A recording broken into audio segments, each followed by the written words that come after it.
Bonjour à tous et bienvenue sur ma chaîne. Alors, le 14 juillet approchant, je me suis dit pourquoi pas vous parler des symboles de la République française.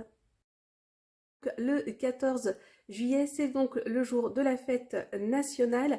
14 juillet, pourquoi? C'est en référence au 14 juillet 1790, qui est la fête qui commémore en fait le 14 juillet 1789, souvent la date que l'on prend pour démarrer la Révolution française. Et aujourd'hui, la République française que l'on connaît, elle s'inspire beaucoup de cette Révolution française où le peuple de France va renverser la monarchie. Certains estiment que la France apparaît en 843 avec le traité de Verdun. Certains estiment que la France commence beaucoup plus tôt au niveau du 5e siècle.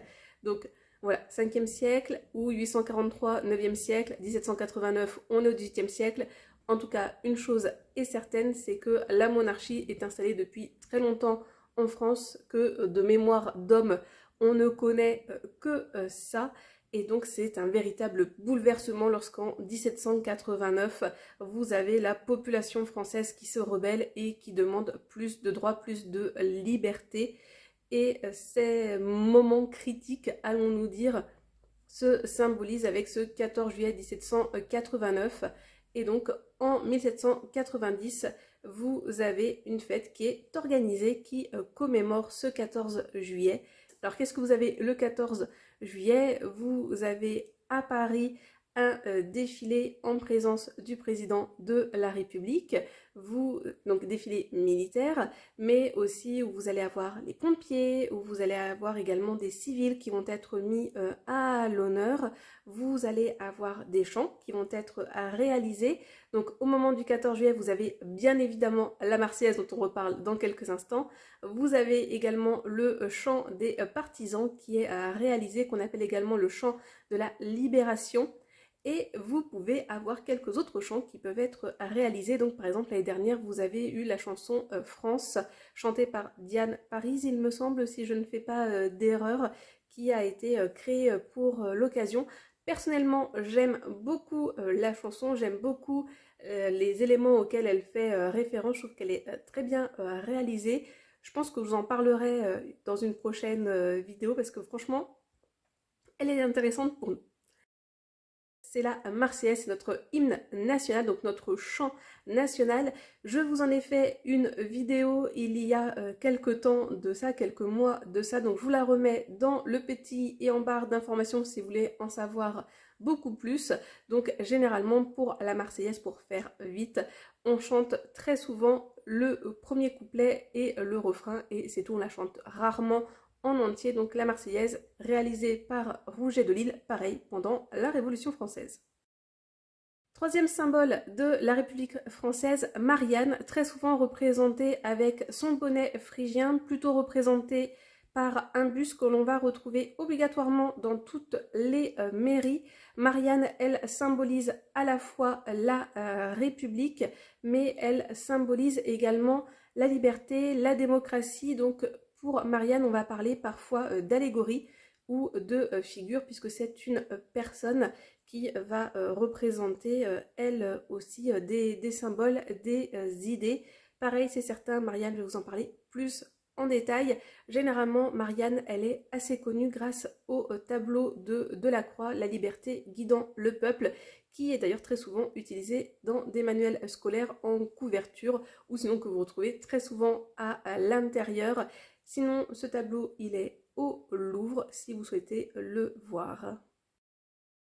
Quatrième symbole de la République française qui est notre emblème, le drapeau national, donc bleu, blanc, rouge comme ma chemise. Alors le drapeau français n'a pas toujours été bleu, blanc, rouge avant la Révolution française, donc quand la France était une monarchie, notre drapeau il était blanc. Donc voilà, le drapeau blanc c'était le drapeau de la France.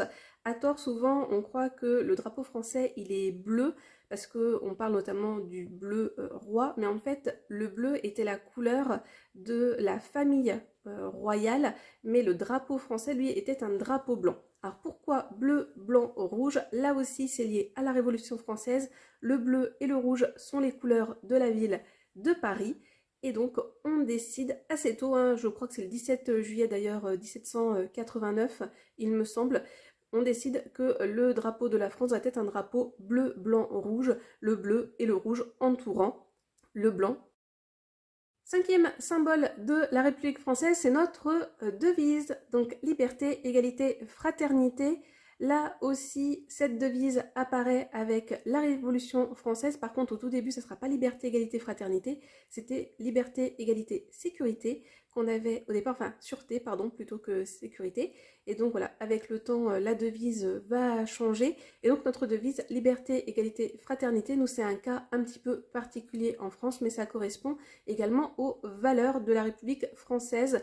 Donc ce qui est important pour nous, ce à quoi on s'attache, et donc que la République française doit essayer de développer, de permettre que tout le monde donc puisse être libre, égaux, et qu'on puisse être fraternel, solidaire. Mais voilà, ça c'est pareil, on développera un petit peu plus tard, puisque pour réaliser ces valeurs, on met en place des principes. Et donc en France, on en a 8 des principes, mais pareil, les principes de République française, ça fera l'objet d'une autre vidéo.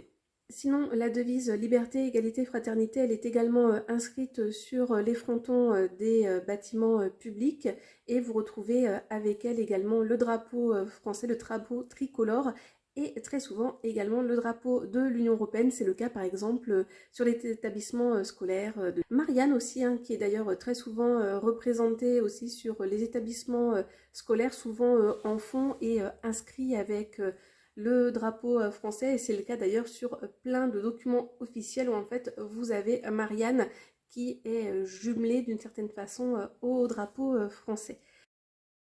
Donc ça voilà, ce sont les 5 symboles de base de la République française, auxquels on peut en rajouter d'autres. Donc vous avez également le faisceau des licteurs. Alors ce faisceau des licteurs, on va surtout le retrouver sur les papiers du président de la République française lorsqu'il va signer des papiers. Souvent le tampon en fait qui est utilisé, vous allez retrouver ce faisceau des licteurs. Sinon on le retrouve aussi sur l'une des grilles du palais de l'Élysée. Mais voilà, c'est un symbole qu'on ne retrouve pas énormément. Lui aussi, il fait référence à la Révolution française.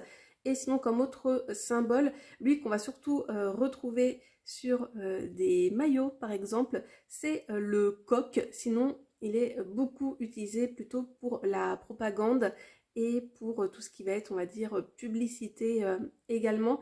Mais c'est pas un emblème à part entière. Mais voilà, on peut le considérer tout de même dans les symboles de la République française.